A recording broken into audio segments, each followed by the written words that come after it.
Thank you very much, Chairperson of the National Council of Provinces. Thank you very much. We promised the nation that we will deliver our speech today as an opposition party, and we're about to do just that. We greet the leadership. We greet the leadership of Umkhonto weSizwe and the leadership and the members of the Progressive Caucus present here in Parliament.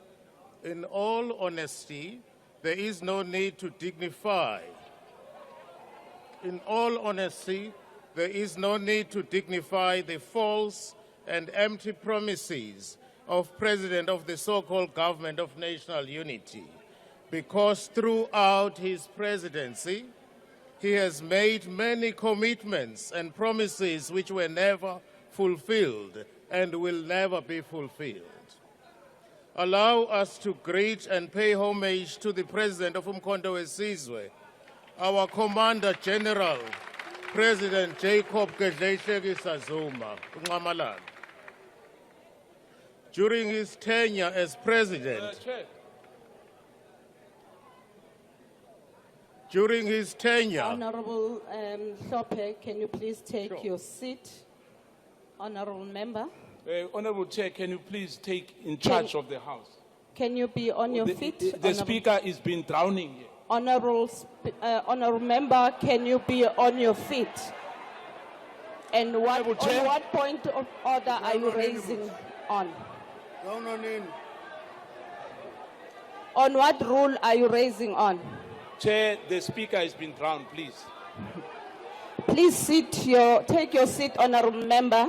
Your order is not sustained. However, Honorable Member, I understand that there is echo in this House. Please, if we could try our level best to remain silent and allow the speakers to deliver their messages. Thank you very much. Over to you, Honorable Hlophe. Thank you very much. During his tenure as President and Head of State, President Zuma never told lies. He never claimed easy victories. President Zuma prioritized the work on the ground and delivered the services to our people. We take this opportunity as Umkhonto weSizwe. Honorable Hlophe, can you please take your seat? Honorable members, can we please allow the Speaker on the podium to debate? Order, honorable members, can we please allow the Speaker? Over to you, Honorable Hlophe. Thank you. We take this opportunity as Umkhonto weSizwe to state without any fear of doubt or contradictions by all measures and standards, President Jacob Zuma is the most successful president and head of state that South Africa has ever had. We are stating this fact not out of emotions or excitement, but through verified statistical data, which we will summarize in our input today. President Zuma's 9 years as head of state and president of our country was not just 9 wasted years, but was 9 years of progress defined by increasing life expectancy, access to education, and massive infrastructural programs. When President Zuma assumed office in 2009, South Africa's life expectancy was at 50 years, and throughout his leadership of South Africa as head of state, the life expectancy rose to more than 65 years, and that is a fact. Furthermore, there is no doubt that the rise in life expectancy under President Zuma happened due to clear government interventions which included heightened provision of antiretroviral drugs to those infected with HIV and AIDS. The number of HIV and AIDS-related deaths decreased drastically under President Jacob Zuma, and that is a fact.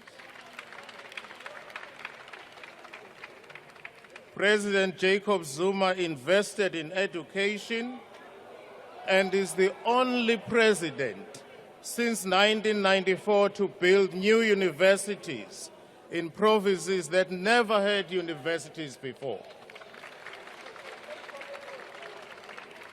The University of Mpumalanga and Solplaatje University in the Northern Cape happened due to the leadership of President Zuma, and that is the legacy of 9 years of progress we are talking about. In relation to infrastructure, President Zuma is number one when it comes to driving expenditure of education, health care, roads and transport and basic services of infrastructure than any other president in South Africa. It is a fact President Zuma built more hospitals, more roads, and more schools than any other head of state and president in South Africa. That is a fact. It was under President Zuma's presidency that the social protection net was expanded to reduce the devastating levels of poverty and suffering of our people. President Zuma increased the age categories of social grants recipients because he understood that people don't get richer when they get older. As the head of state and the president of South Africa, President Jacob Zuma openly advocated the expropriation of land without compensation. He was failed.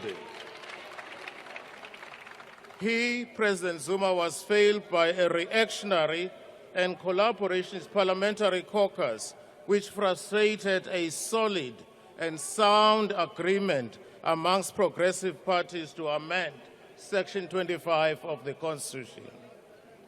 In response to Fees Must Fall movement, President Jacob Zuma introduced fee-free education at higher education level. This was frustrated, however, and reversed by the administration that took over after his removal from office. We can throw statistical data on all areas of human development and progress, and we will all come to the same conclusion that the vision held by President Zuma far exceeded the narrow political obsession and persecution which the establishment subjected him to. Because he foresaw and politically knew and understood that South Africa's development and growth path cannot and should not depend on the imperialist and neo-colonial West, President Zuma built far-reaching and sustainable partnerships with countries that have no colonial and neo-colonial aspirations over South Africa and the African continent. It was President Zuma who got South Africa admitted. Yes, it was President Zuma who got South Africa admitted into BRICS. That is Brazil, Russia, China, and South Africa in 2010. And many other countries have since then applied for membership of BRICS. Madam Chair, BRICS amounts to 31% of the global gross domestic product, 41% of the global population, and a significant voice in regional and global political economic affairs. The recent bullying tactics of the United States of America are a clarion call that South Africa should deepen the economic relationships with BRICS plus countries started by President Zuma. We now have in progress BRICS family. We have now, under the BRICS family, we have the Federal Republic of Ethiopia, the United UAE, Islamic Republic of Iran, we have Argentina, we have Egypt, and the Kingdom of Saudi Arabia, who can be sustainable and dependable trading partners and not bullying off tankers of goods and services produced and made in South Africa. Those are dependable partners. While we expect President Desmond Trump, while we expect President Donald Trump to end the imperialist war of NATO in Russia and to dissociate from the neo-colonial and dishonest so-called green energy, from the so-called green energy transactions imposed on the developing world, we do not agree with him and his promotion of white supremacists who claim they are facing genocide in South Africa. While there is no genocide and there is no threat of genocide in South Africa, let's make that clear. There are, however, legitimate cries of historically and presently oppressed and excluded black majority who demand the return of the land and the wealth to the ownership and control of the people as a whole, and not the privileged few beneficiaries of apartheid and colonialism. That is our demand.